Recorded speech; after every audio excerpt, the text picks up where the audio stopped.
All right, good afternoon, everyone, and welcome to the last session of day two of Future Forward December, Niche's Trends and Predictions of 2024.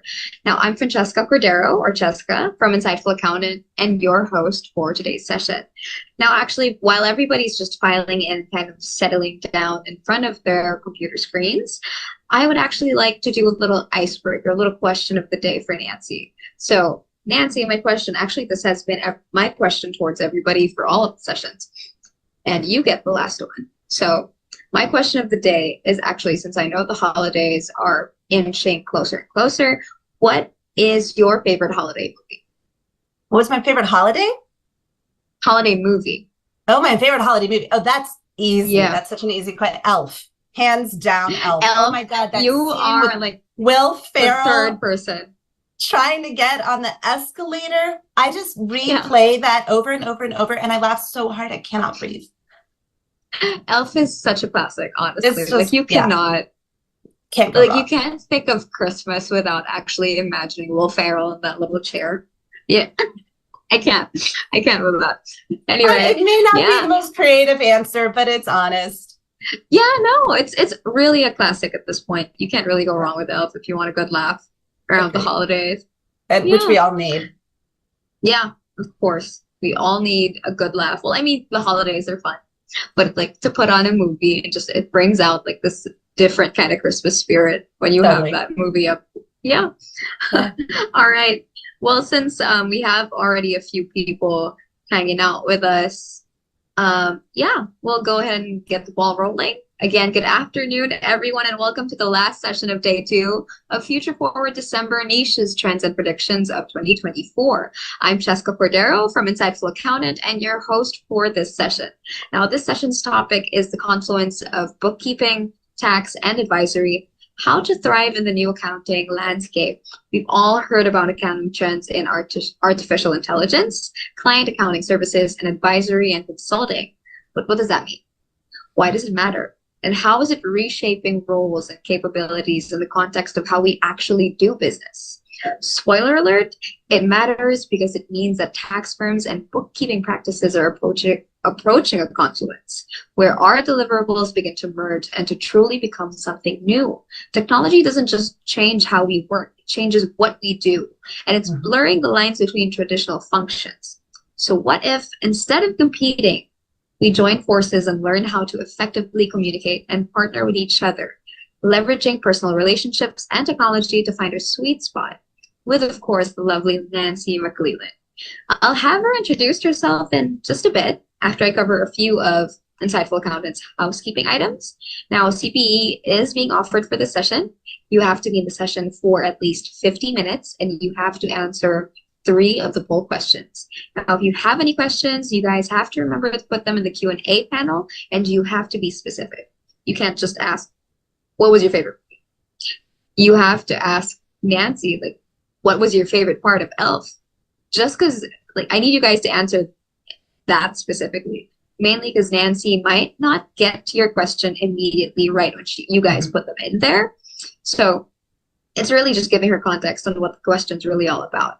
Now, if you want this recording, the recording to this session, it will be available for a nominal fee of $25 for all sessions with access to 90 days. Well, for 90 days. And you'll also be receiving a copy of the slide deck, and I will be rolling that out a few times during the webinar, just in case you might have missed it the first few times I put it up there. Now, don't forget that Insightful Accountant's 2024 Pro Advisor Awards applications and nominations are still ongoing. And what does it take to be a part of Insightful Accountant's 2024 Pro Advisor Awards? According to Murph, all it takes is for you to participate. Now, there are actually 2 ways to participate: being nominated by someone else and nominating yourself. So I'll be putting that link right into our chat for you guys to check out. And actually, that's it for me, Nancy. Welcome, and thanks for being here. Well, thank you so much for having me here at the last session of the final Future Forward event of 2023. Whoop, whoop. So excited to be here. Yes, this is called the Confluence of Bookkeeping, Tax, and Advisory, How to Thrive in the New Accounting Landscape. But I did have some alternative titles that I thought about. Here's a trend you haven't already heard about like 1,000 times already was one of them. What the heck is a confluence? and why would I want to bridge it? Or bridging the gap, or wading into a muddy river with your hip boots on. Ultimately, I decided to stick with the confluence of bookkeeping, tax, and advisory. So here we go. Housekeeping first. Please use the chat to discuss amongst yourselves the types of things that we're talking about here. Ask questions of each other. I encourage a lot of interaction, especially if you are one of my bookkeeping buds and you are here. Please introduce yourselves to each other in the chat so that you all know who all is in the space right now. Also, the session is going to be recorded and available for a nominal fee through Insightful Accountant, as Cheska mentioned. Now, that gets you all of the sessions for Future Forward from the past 2 days. So it's not just this session, $25, it's a steal. The slides will be available in chat. They're also going to be on my blog at thedancingaccountant.com in a few days. I'm going to write up a summary of this. And if you have follow-up questions in that like we're not able to get to during the session today, or you think of something after this is over, you can go to that blog post, which I'll have up in a few days, and you can actually post follow-up questions in the comments on that blog post, and I'll do my best to answer them online. So, confluence of accounting roles and deliverables. We have all heard about accounting trends like AI. Who has not heard of AI? Client accounting services, advisory and consulting. I mean, these things are being like rammed down our throat. 2023 is the year of these big 3 things, and they are related to each other. It is reshaping, truly reshaping roles and capabilities in the context of how we actually do business. And so when I talk about confluence, I'm talking about confluence like a river, where we've got all of these people who are in the tax river, and we've got these people who are in the bookkeeping river, and we've got these people who are in the coaching and advisory and finance rivers, and all of these things are coming together. Everybody is working toward CAS. Everybody is trying to implement CAS. And we're all sort of, what are we doing? Are we meeting in the middle? Where are we going to crash into each other, or are we going to try to collaborate? I know you're getting all sorts of pressure to expand into advisory services. So I want to talk about the trend, which involves all 3 of these other trends that we just discussed, toward co-firming and collaborating and other ways to work together in order to serve the clients better, add value and charge more, and develop professional relationships that'll bring you more business. Now, my goal for us all, me included over here, is to find resilience in the face of change. Resilience in the face of change is what leads to success. So what if instead of competing as all of these rivers come together in this confluence, what if we join forces and learn how to effectively communicate and partner with each other, leverage personal relationships and technology to really find our sweet spot? I mean, think about the impact and the implications of this, not just for you, but for your clients as well. So to that end, let's offer some insights and analysis to discover how the scope at CPA and bookkeeping firms is starting to overlap and converge, and why that's a good thing for you and your clients. Identify the potential challenges and opportunities that this new accounting landscape brings, and how to turn them to your advantage, and apply strategies and techniques to partner across or within firms, if you're in a larger group, to update your accounting practice and stay ahead of the curve. Who dat? Why her? My name is Nancy McClelland, the Dancing Accountant, and I run a fully remote yet hyper-local firm with a team of 8 rock stars who provide bookkeeping, accounting, tax, and advisory services to small business owners. We really pride ourselves on meaningful work and personal relationships with each other and with our clients. I also educate and consult with the professionals who serve small businesses, especially bookkeepers who want to like level up and dig in at the same time, which is why this topic is one I've researched so dang much and about which I feel so strongly. And yes, I am in fact a dancer. So let's get to our first polling question. Cheska, if you would please. And we're going to keep the timing on this one short. I don't want you to think about it too hard. Just go with your gut. And no, you can't pick more than one. That's part of the fun. I want to see who's in the room. So do you most closely identify yourself as an accountant, tax preparer or planner, bookkeeper, or advisor? Again, don't think about this too hard. Don't get annoyed with me that I said to pick just one. We'll talk about that in a second. What do you most closely identify yourself as? Cheska, let us know about how much time we've got here on this before we head into the next slide. Yeah, keep it up for about 10 more seconds just so everybody gets their answers in. Great. Okay, 5, 4, 3, 2, 1. All right. What do we got? What's it look like? Okay, 40% accountant. We got about 9% tax, 32 bookkeeper, 18 advisor. This is actually a really good mix.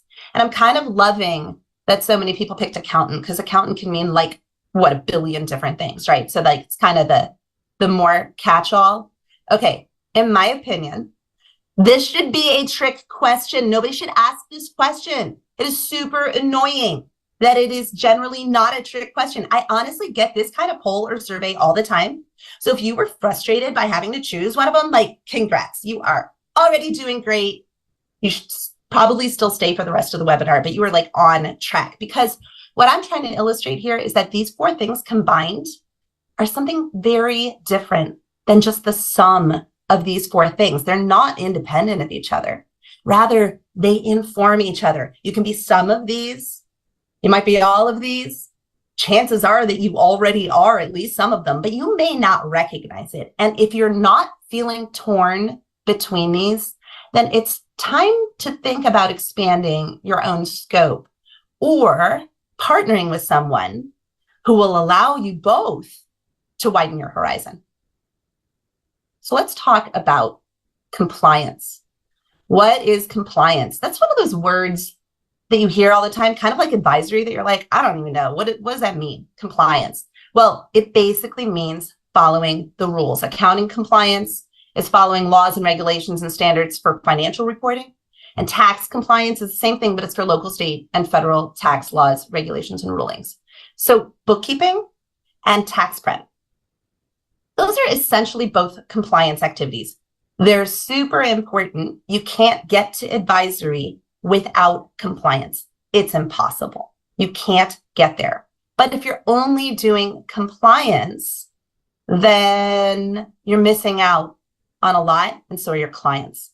So I want to talk about going beyond compliance to offer value-added services. Now, technology has brought us to a point where many compliance activities are now being handled DIY by small business owners. Now, as professionals, we all know that marketing to these do-it-yourselfers has been highly effective.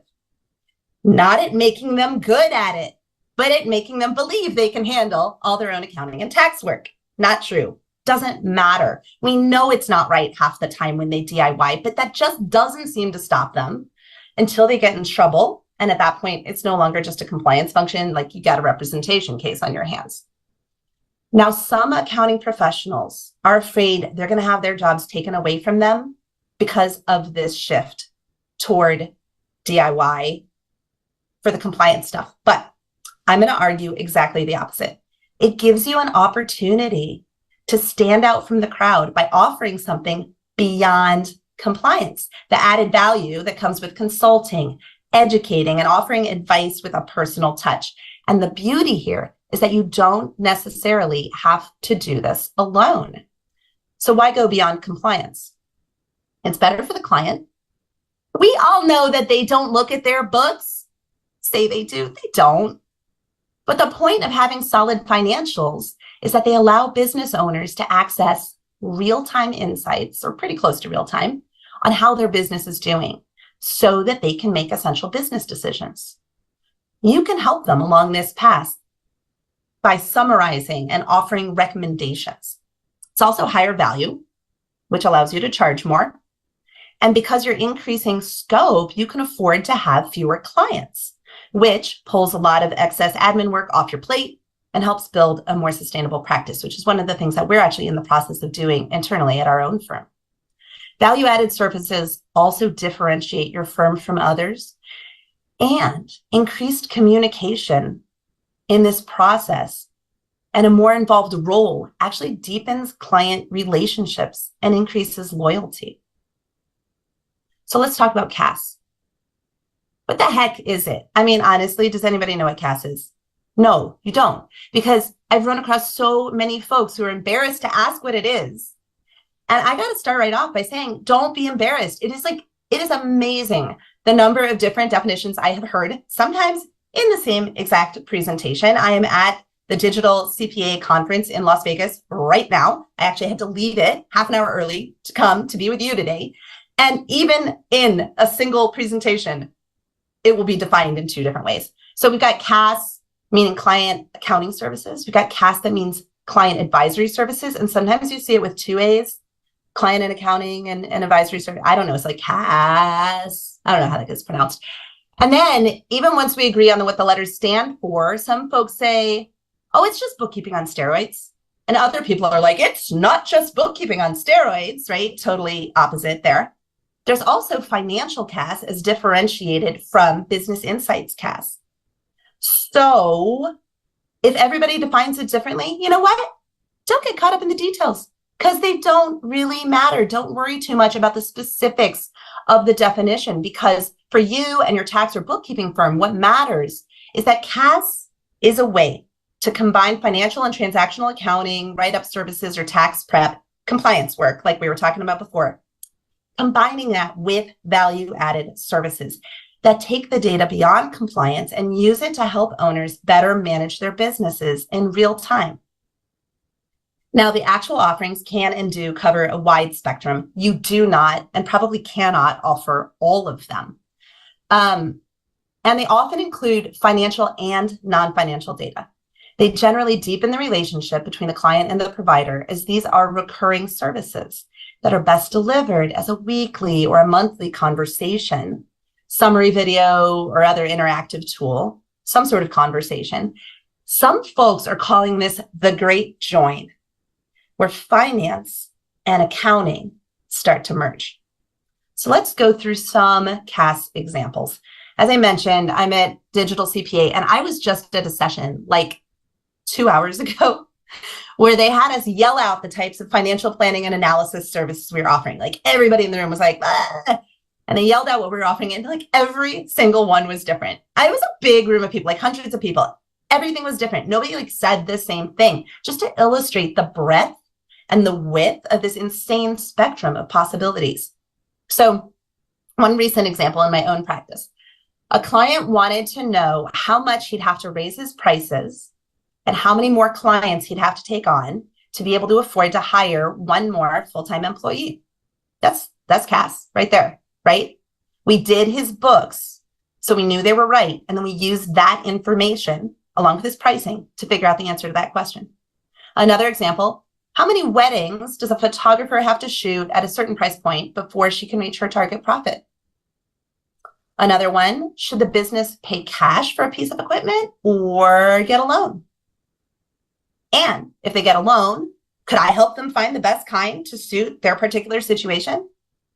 Or reviewing their operating agreement to make sure that the distributions are actually being calculated correctly, because that happens all the time. They just start willy-nilly paying out distributions and they're like, operating agreement that defines this? What operating agreement? That piece of paper that the lawyer sent us, right? The list goes on.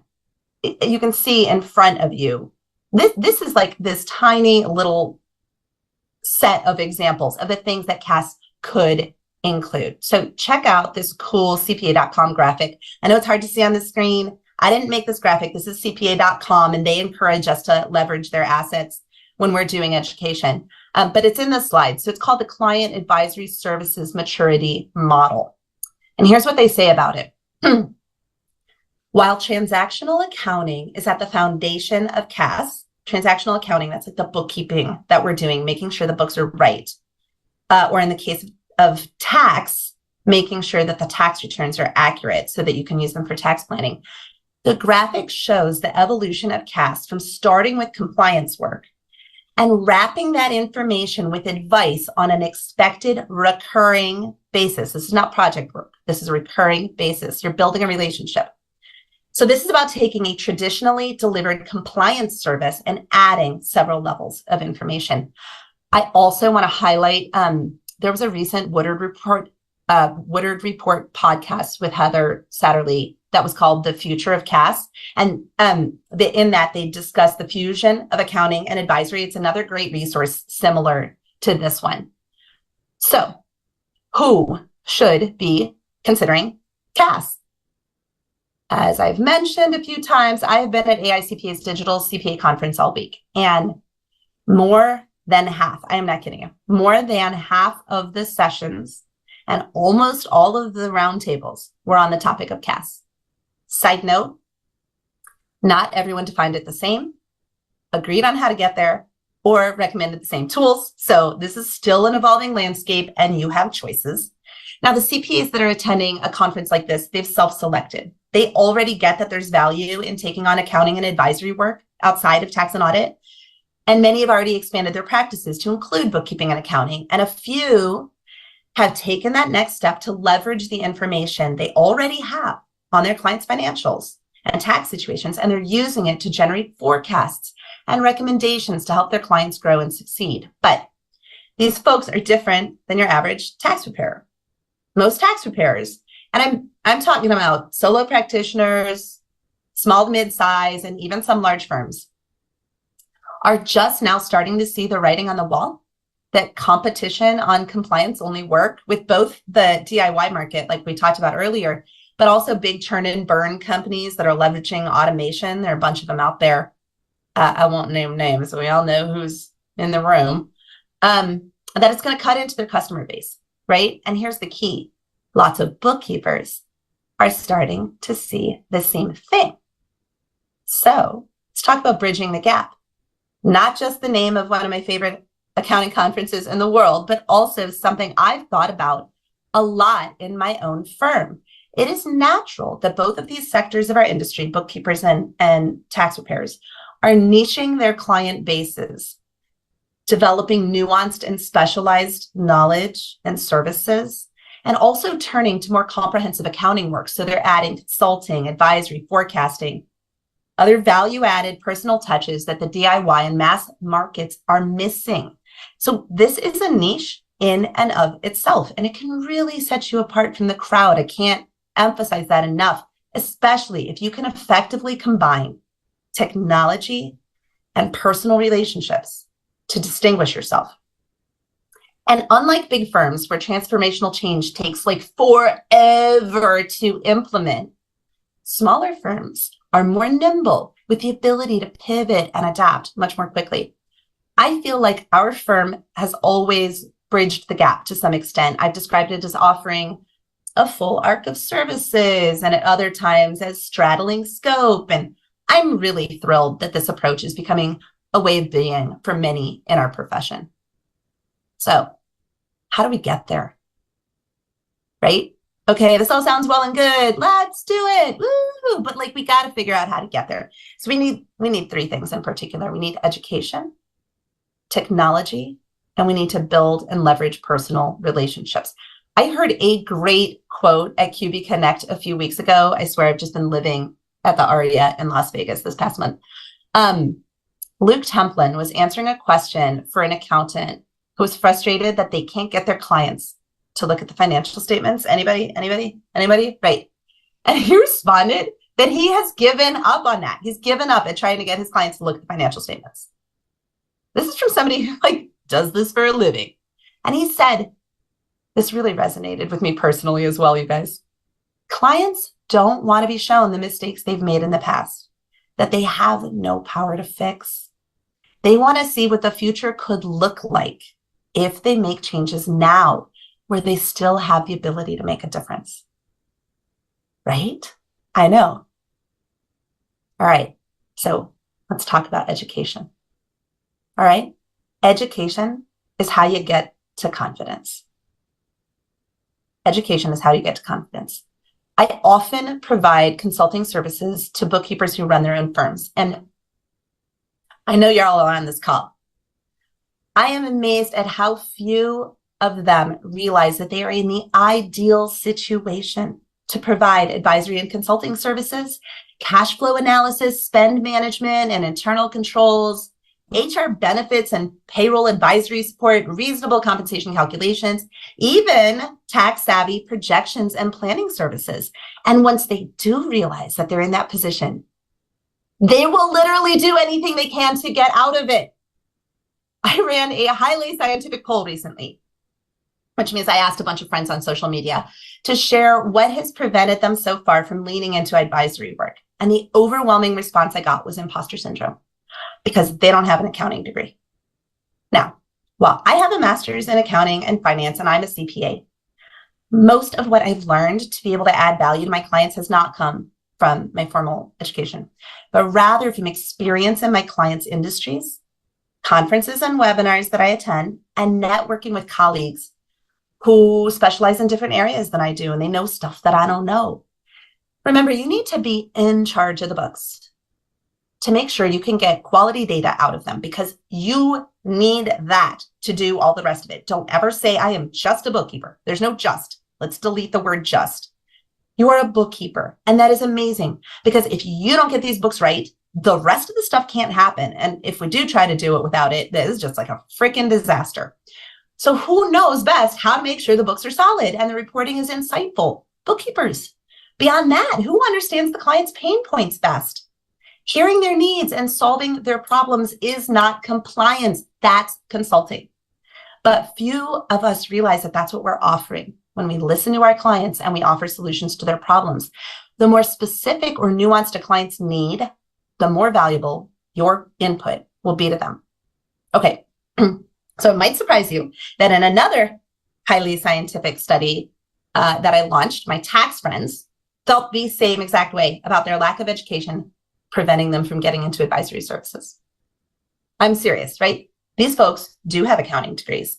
They just don't teach a ton of analysis and problem solving and consulting skills in school. They don't. I mean, earlier today, superstar Dawn Brolin. You guys all know Dawn Brolin, right? Shout out in the chat. I can't see the chat, but I know everybody's like, oh, Dawn, we love her, right? Superstar. Do we all agree she's a superstar? Yes. She shared with us how she held off on formally offering advisory services for a longest time, like until a year or two ago, because she had imposter syndrome. Y'all, when Dawn Brolin has imposter syndrome, we're like, what? Because she knows so much, right? Her advice to us in that session was, you're already doing it. You're listening to your clients and you're consulting with them, right? Just do more. Call it what it is and charge for it. Another important thing to consider, you do not need to have all the answers.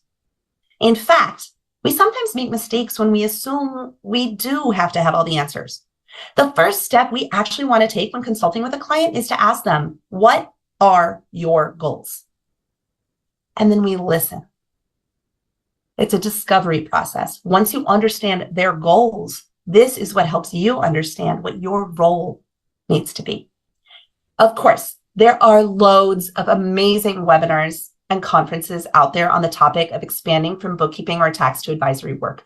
When I post my blog post on this, a summary of this in a few days, I will note some of them there. But honestly, like Google client accounting and advisory services training, like you'll be blown away. So set aside a few hours a month and you'll be amazed at how quickly it comes in handy. I remember so well the first day that I learned how to do a break-even analysis, I immediately thought of a client who would benefit from it. And I used them as my guinea pig. And I told them I was using them. And I was like, I learned this new thing. It's kind of cool. It's called the TPA, which is kind of funny. Your office space and all that. It's actually called the target profit analysis. Break even just means a target profit analysis where the profit is zero. It's the same thing. I immediately thought of this client, told them I wanted to use them as my guinea pig. They were all in and they got so much value out of it. They were thrilled to pay me for it. Same with restaurant industry margins and KPIs. You already have your test subjects and chances are they'll be happy for the extra insight and then they'll want to pay you for it on a recurring basis moving forward. Let's talk about technology. I have always attended my tax conferences and my bookkeeping conferences. And the most fascinating thing is that the emphasis on technology, with the exception of digital CPA, I already talked about how they self-select for it. It has always been at the bookkeeping ones. Seriously, that is where I've generally seen forward movement and progressive thinking. And tax seems so rooted in tradition and its hierarchy, maybe even mired in it, that the concept of developing year-round personal relationships with clients that leverage technology and allow a more sustainable workflow truly feels groundbreaking. The rest of us call that running a bookkeeping firm. Jason Statz refers to bookkeeping as, quote, a gateway to more valuable work, and bookkeepers as the air traffic controllers for the way that data flows through a business. As such, it's the entry point to so many other valuable offerings. Tax preparers have looked down on it for so long, not realizing this is where relationships are built. And this is where opportunities for leveraging financial data are found. Artificial intelligence is allowing us to use tools that eliminate a decent amount of drudgery from our daily accounting work. And some people are terrified that it will take away their jobs. I'm like, bring it on. I want the drudgery to go away. I would be delighted to spend more time really thinking about my clients' needs and interpreting their books, planning for tax time instead of being bogged down by it, and actually spending time doing what many of them really want most, being there for them before they even know that they needed me. That's what clients want. They want you to be there for them before they even knew that they needed you. Side note to introverts. I know that sounds super scary, but you can do all of this without having to give presentations or even meet in person. There are loads of opportunities here for different types of personalities. That's not what this webinar is about, but you need to know this is not just an extrovert thing. There are lots of angles here. Technology does not just change the way we work, it changes what we do. Technology drives both specialization and generalization. So you can niche however you choose, like I use QBO instead of Xero. That's a type of niching, or using industry-specific apps to help me niche, right? Those are examples of technology helping me specialize. But tools also allow us to cover a broader array of responsibilities and services, combining them in a more general way that I'm able to give whole advisory services to my clients, like Plan Guru and Giraffe and Finagraph, Cashflow Tool, Live Plan, any number of these solutions and others. There are a ton of them out there that actually allow me to broaden my scope. Many bookkeepers are already familiar with apps that sync with QBO. I say many bookkeepers. I mean, like anybody who's not, I don't know, maybe you shouldn't be doing bookkeeping, because like this is our lifeblood. Work with your vendors and talk with your clients' CPAs to see how you can join forces. Share subscriptions if they're already using something, and suggest options if they're still researching. So I got some examples here. If you use Keeper, shout out, love Keeper. They didn't pay me to say that. I'm doing a thing with them in like a week or two. I think it's on the 14th, to talk about how we're using them in our firm. Love, love, love, love, love. Biggest change we made this year, technology-wise, in our firm. Anyway, if you're using it, invite your client's CPAs to the shared clients file. Does that sound crazy? No, seriously. Like, then they know when the books are closed each month. You can outline who's responsible for calculating the KPIs and summarizing the financial statement takeaways and so on. You can just invite them, have them be part of your Keeper team. Another example, share how you're using Right Tool. Another shout out, if you're not using Right Tool already, just get the free version. You'll see how much you love it. You'll end up getting the paid version. I guarantee you. It is another huge life-changing thing that we made in our firm this year. One of my favorite things in Right Tool is that when you're on, you can turn on this feature. When you're on the financial statements, you can go to the bottom of the financial statement and you can click a link that will strip the financial statements of any client identifying information, and it'll send it out to ChatGPT and ask them to summarize takeaways and recommendations from the financials. I am not kidding you. When I heard about this, I was like, magic. Where have you been all my life? It is so beautiful, and it works. It works. It is so good. Another thing that you can do with Right Tool, generate and share custom reports that are particular to the shared client's reporting needs. Make sure you're both using the same tool, and then you'll have access to some of these reports that are really client specific. You can also collaborate by using shared practice management tools. Hey, tax people, invite the bookkeeper to your monthly client check-in if you've already got that going on. Or use Otter AI to transcribe and summarize the meeting so that they can catch up on it afterwards. There are so many amazing ways to use technology to collaborate on client work. But that brings me to possibly our biggest challenge. It's not education. It's not technology. It's personal relationships.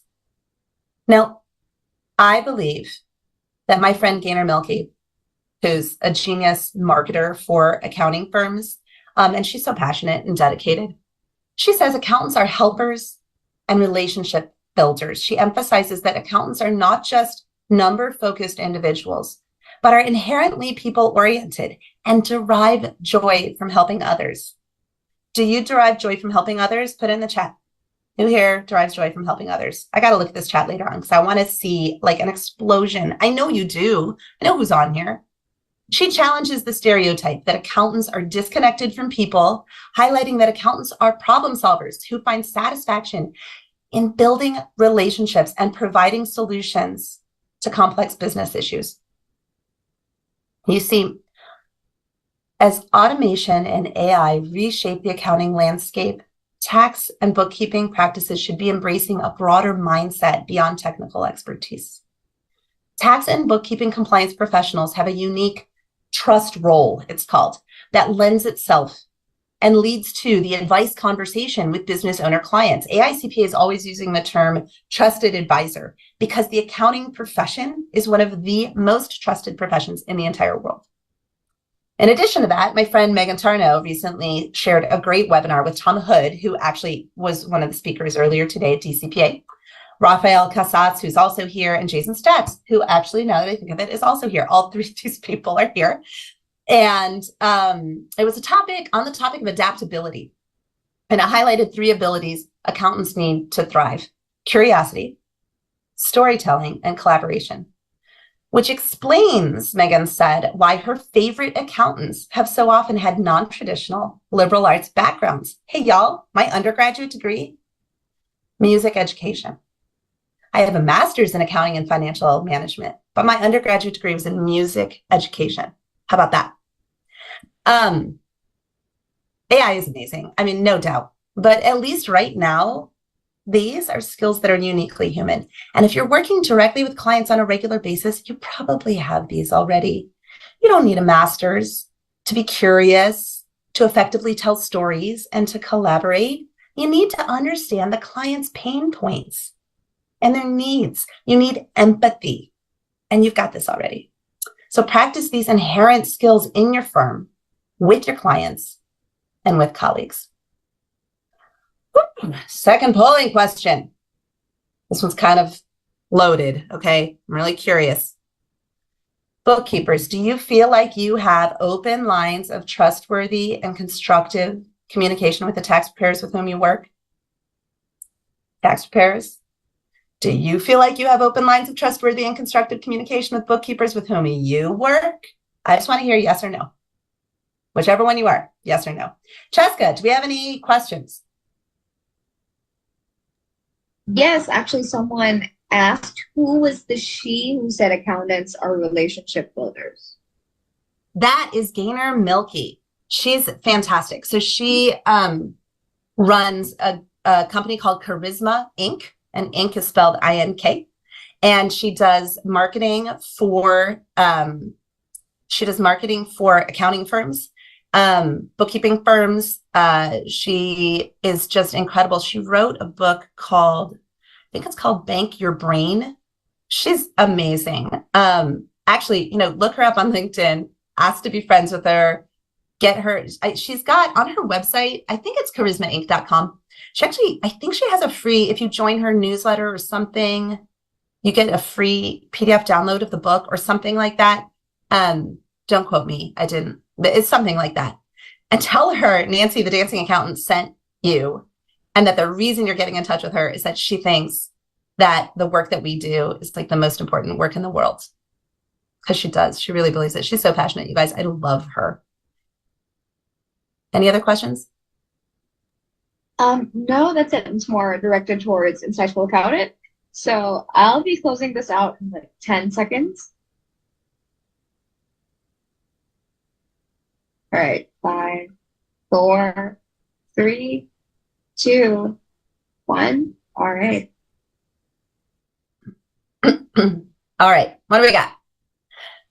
Oh, wow. This is amazing, you guys. This is not what I expected. I am thrilled. We've got in both bookkeepers and tax preparers, we've got like the same numbers that you do feel like you have open lines of trustworthy and constructive communication with each other. Oh my God, this is warming my heart. I totally expect this to go the opposite direction. I'm not kidding. But that is probably because when I am consulting with bookkeepers or tax preparers, right, I only hear I hear the bad stuff, right? Because that's why people are coming to work with me, is that they're like, I can't talk to these people. How do I get them to stop making journal entries to the subledgers in QuickBooks Online? And, how do I get them to stop looking down at me? This is beautiful news, and it really warms my heart. I'm not kidding. That's awesome. All right. Let's talk about partnerships. Okay, so the challenge, which for this group is a little less challenging than I realized, which seriously is so amazing. How do we get CPAs to embrace personal relationships, communication, and technology? And at the same time, help bookkeepers recognize that they already do these things well. And they just need the education and confidence to move into realms that have traditionally been either left to tax preparers or worse, ignored entirely. These groups are already moving into each other's arenas. We've been watching it happen for years. It's only a matter of time. So what if we join forces and learn how to communicate with each other? It's best for everyone, most of all for the clients. There are going to be tax preparers that don't want to do accounting services. That's cool. Bookkeepers who don't want to do advisory or planning. That's cool. They still need to learn how to talk to each other, right? Even just for the compliance part, they still need to learn how to talk to each other, especially given the pipeline challenges in tax firms. Like, those bookkeepers could be your saving grace. They can be skilled up to do tax calculations for like quarterly estimated payments and things like that. You can teach them to do this. But the rest of us who are moving into each other's spaces and into this vast world of advisory, what do they do? What do they need to learn in order to be able to talk with each other? They don't want to partner. They're in competition, right? No, there is a shortage of talent. There is an opportunity to partner where before it was like more siloed. You can grow your CPA firm by pulling in folks who already do this other stuff great. Bookkeepers can branch out and work more across the aisle by helping tax preparers do their job better and easier. Where there's a shortage of CPA level expertise, there's an opportunity to specialize more in your tax stuff and offload the bookkeeping stuff to a partner. And bookkeepers can do some of the heavy lifting that CPAs were doing before without needing the 150 hours and the license and all that if they partner with tax firms. Partnering across the firm. That's what they call it in big companies. It means it's a team sport. And yes, that means it's the kind where sometimes you end up covered in Gatorade. We always talk about Mercury being in Gatorade instead of retrograde in my firm. So yeah, that happens too. But it's a team sport. We're in it together. So both sides or arms need to move toward the middle. Technology is what we'll leverage to get us there. But we also need to work on our marketing, both for clients and potential hires, our communication skills, written, video, and in person, and of course, our tech savviness. Barriers to advisory. There are a lot, right? I get that. You got to ask yourself these important questions. I'm going to give you 3. What has prevented you so far from leaning into advisory work? And I'm saying you don't have to do it right this minute, but you can if you want. Write down all the things that have prevented you so far from leaning into advisory work. It might be a long list. Education, technology, relationships, confidence, pricing, packaging. Like there are a bunch of things. Now pick one, just one, and focus on it first. Remember, perfection is the enemy of the good. I got to tell myself this all the time. It's one of my favorite quotes because I'm so bad at it. But perfection is the enemy of the good. Pick one thing and do it like 60%. That's your start. That's how you enter advisory. The second question, bookkeepers, what are the most difficult challenges around collaborating with your client's tax preparers? And then tax preparers, likewise, what are the most difficult challenges around collaborating with your client's bookkeepers? Write them down. Don't talk to each other about it yet. Write them down first, because they're maybe not always nice. Write them all down. Think about your ideal relationship.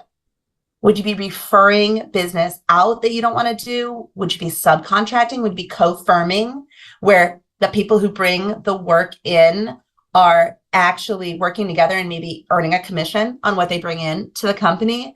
Think about the role of the client in this as well. Talk to colleagues, ask how they do it, pros and cons.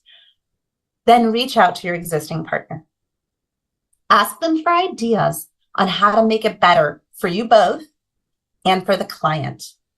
Share your own ideas with them. Mention your sources. What conferences are you going to? Who are your favorite speakers and trainers? What software has inspired you to take this next step?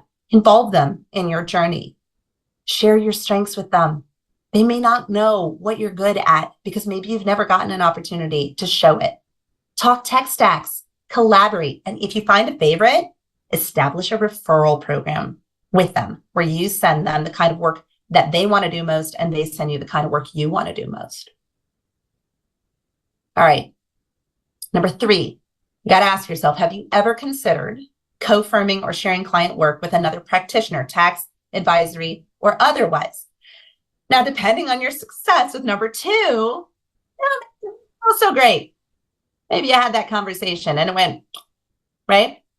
Find new people. Start networking. Reach out. Be transparent.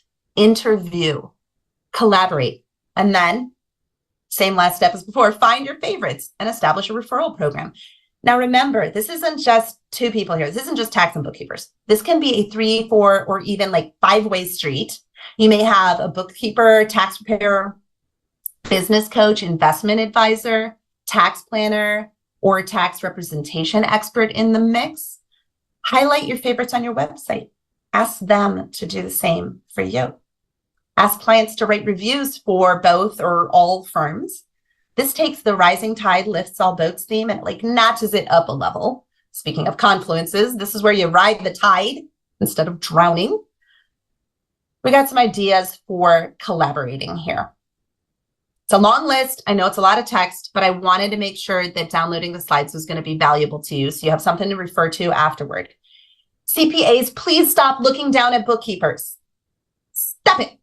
See them as partners who know how to leverage technology better than you do to provide client accounting services. Bookkeepers, learn to speak CPA, learn basic tax rules, make it so that they don't have to get in there and put a bunch of journal entries in that don't make any sense. Or if they do give you journal entries, ask them what they mean and why you're booking them. Become a proactive advisor. Ask each other about your tech stacks. Together, combine tax planning and business advisory services. Again, co-firming, allocating duties, or at the very least, have quarterly check-ins. Share your processes and tech with each other. Decide who will do what. There's so many options. So often the bookkeeper can do like the first X number of steps and then share with the CPA or the coach who reviews and refines and presents to the client. Or the bookkeeper can share their insights with both the client and the CPA and let them take the next steps, which are then shared back with the bookkeeper for implementation and tracking, right? There are a lot of different ways it can be handled. Centralized review notes so that everyone can access them. I can't even stress the importance of this. We started doing this in my firm a few years back, and it's just like beautiful. We're really partnering across the firm because we all have access to these notes. We can do better, but we're getting there. Decide how to present feedback to clients. Is it going to be one of you? Is it going to be both of you? Is it going to be a video recording in real life? There are lots of different ways that this can happen. These are not all the ways that you can collaborate. These are just like some brainstorming ideas that'll hopefully get you inspired. Okay. Third polling question. Jessica, thank you. Do you feel you get more out of leveraging technology to specialize or to generalize, which we were talking about earlier? Niche, baby, niche. Or I wear all the hats. I do all the things. Now, like the first question, you got to pick one. It's a bit of a trick question because, as I was describing earlier, technology helps us both specialize and expand our scopes and generalize. I'm curious to hear where you guys are in that. Where do you lean? Okay, well, we're kind of waiting on that. Do you have another question in the Q&A panel for you? Yeah, we have, what do you do when the client tax accountant does not follow the rules and encourages client to shift income and enter vendor bills they will never pay? Client been with tax accountant for 18 years. I hear you. All right, first, I want to say, I see you. I acknowledge that this happens way more often than it should. This is a really tough problem. I'm going to give you the official rule on this. If you're operating under Circular 230, which is an IRS like set of rules for people who sign off on tax returns. If you're a bookkeeper, you're not under Circular 230, but with your E&O insurance, you probably should be following the same rules. Circular 230 would say, if a client is informed that they're not doing something right, if the client is informed that this might be illegal behavior, or at least against the rules, and they continue to do it, you have to disengage. That's the rule. It's too much liability for you. It's not worth it. You can find another client. You can find a client that follows the rules. The other official answer to this is you can report that tax preparer to the IRS OPR. It's called the Office of Professional Responsibility. And I think you have an ethical duty to do that. Now, the other answer to that question is, can you have an off-the-record conversation with the client? Are you close enough with them? Do you have a personal relationship? Have you talked to them about this? Because what you might want to do is consult with somebody such as, I've got a list of resources later on that we'll go through, but consult with somebody like me or Hope Brown or other people that do consulting with bookkeepers to try to get them to be more tax-minded and walk through the actual things that are happening and say which of these are illegal and which of them are just inadvisable. And then you'll be armed with something you can take to the client and say, look, on my own time, out of pocket, I looked into this and I don't think this is right. And I think that you're really being done a disservice. And see what they say, see how they react. If they're a jerk about it, like disengage, because you don't even want them as a client. But maybe they don't know how much, maybe that person is a trusted advisor, 18 years. Maybe they don't know how much they're pushing the envelope. So those are my official and unofficial recommendations. All right, do we have our polling answers? All right, oh my God. You guys, this is so much fun. I can't even tell you how much fun I'm having. 50-50. 50-50. My guess is that it's 50-50 because you're doing both. Is that right? Put it in the chat. Are you doing both? Yeah, trick question. I knew. Sorry. Okay, I want to leave you with some resources. I'm not going to read through what these resources are, and I want to make it abundantly clear. I do not have referral arrangements with any of these folks. I just think they're awesome. These are just people I know, companies that I respect. And this is not a comprehensive list. This is like, oh, this would be a good one to put on the list. I mean, this is like just off the top of my head. So I do have some specifics in here, but I want to cover the more general sort of areas where we have resources. Professional associations and communities. I already mentioned my bookkeeping buds. Woo, woo. I'm so glad you're in the house. Thank you. I'm also a member of Realize, which has been, I'm newish there, but that's been really, really awesome for me. I know Roundtable has been super, super helpful for a lot of people who are going to co-firming. That's something that they very specifically can help with. Webinars. There are so many great webinars like Insightful Accountant, Future Forward. Thank you so much for doing this. Conferences. As I said, I live in Las Vegas. I don't. I live in Chicago. I live in Mexico part of the year. I live in Chicago part of the year. I do not live in Las Vegas, but I feel like it because I attend so dang many conferences here. I'm actually going to be speaking at Scaling New Heights. There's a plug on the topic of being a tax-ready bookkeeper. So if you're not already signed up for Scaling New Heights, you should do that. You should come see me. Vendor demos. Vendor demos. So underrated. Come to your client CPAs with tech suggestions. The CPAs, again, digital CPA conference being a little bit different. Most CPAs don't. We're stuck with mostly desktop tax software. I mean, the degree to which automation and AI cannot be integrated into the tools we use is just like immensely frustrating. Okay, don't blame us. It just happened to us. Like, we didn't pick that. There are a few that are out there that are cloud and that have connections, but they're pretty crappy so far. So the CPAs generally aren't going to be your source for like great tech. The bookkeepers are the source for the great tech. So come to your CPAs with tech suggestions, right? Be a source of resources, and vice versa. CPAs, ask your clients' bookkeepers what they're using or what they're hearing about, and involve each other in your conversations and demos.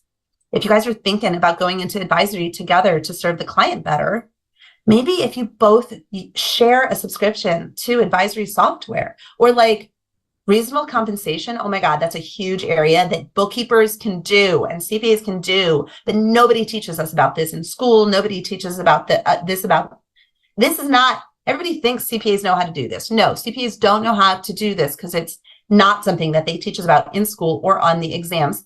If you guys decide to do an rcreports.com, they're my favorite. I love them so much. I'll be doing a webinar for them at some point, but it's not scheduled yet.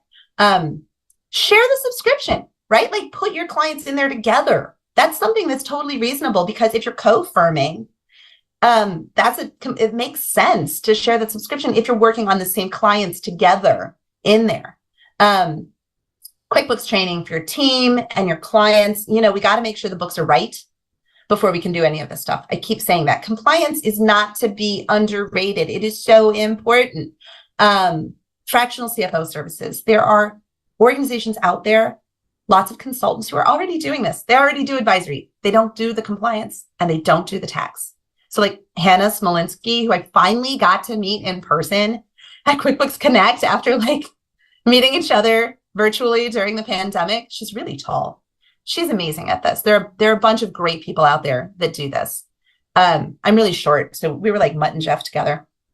Profit Accelerator. I do not know anything about this program, to be fair, but I have a friend who is in Bookkeeping Buds who does it, and she loves it. And this idea is that you're making really small incremental changes in what the client is changing to increase their revenue or their margins and their overall profit. And there are people who just work on this. You know, you got a tax preparer, a bookkeeper, and you've got a Profit Accelerator business coach. And there are bookkeeper coaches like me, my firm, The Dancing Accountant, and my colleague Hope Brown, who calls herself the Tax-Minded Bookkeeper. And we consult with bookkeepers who aren't sure whether, how to deliver some of this messaging to their the tax preparers that are working with their clients, or they get like, who was it? A friend of mine in Buds, Don Slogan, said, by definition, when we think that the CPA is doing something wrong, they're the last person we can ask about it, right? So like, you have to go to somebody else who knows what the rules are and knows what they should be doing in order to find out, like, is that okay? Or no, I don't know. So which is a really good point. So there are a lot of folks out there that do this kind of stuff. And I think that brings us to the last like 30 seconds. Do we have any last minute Q&A? Again, if you have after the fact thoughts, follow-up questions, I'm going to have this blog post up in a few days. Post them in the comments there. I'll do my best to answer them there. And you can find me. I've got a whole YouTube series. I'm very active on LinkedIn. That's my social media that I use the most. I've got an award-winning blog on MSN and at thedancingaccountant.com. So come find me. I want to meet you. How are we doing, Cheska? We actually do have one last one. We have time for one last question in the Q&A. Actually, no, it's not a question. It's actually just a message. In response to Eileen, if coming to the client as a bookkeeper, trying to address this with the client about their EA or CPA, perhaps add to your conversation a referral to another EA or CPA. I love that suggestion. Thank you to whoever responded to this. Yeah, this came from Jessica Lau. Okay, awesome. Thank you. However, I want to just caution you on this. Have the conversation with them first, right? Like, talk to the client before you're coming to them with an alternative person, because you don't ever want to be seen as poaching somebody's client. It's not how we treat each other in the profession. So have the conversation with them first, see what their reaction is, and say, maybe depending on how the client reacts to it, say, if you'd like, I'd be happy to try to find you a referral if you're thinking that you might want to go to somebody else. And if the problem is that you just don't know where to go, right? And actually on thedancingaccountant.com, I think it's on my MSN one as well. My MSN one is monetized. Please use my MSN one, because I make pennies off of it, make nothing off of Dancing Accountant. I just love it. But I do have an article called How to Find a Qualified Tax Preparer in Your Geographic Area. How to find a qualified tax preparer in your geographic area. So you could use that if you don't have a referral of your own. But just be a little careful about how quickly you offer that referral. Have the conversation first, see how they react, then offer, so that you don't look like you're poaching anybody. Anything else? Guys, thank you so much for having me. That was it.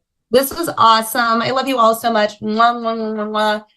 Have happy holidays. And Cheska, thank you, and Gary, an insightful accountant, for having me at Future Forward.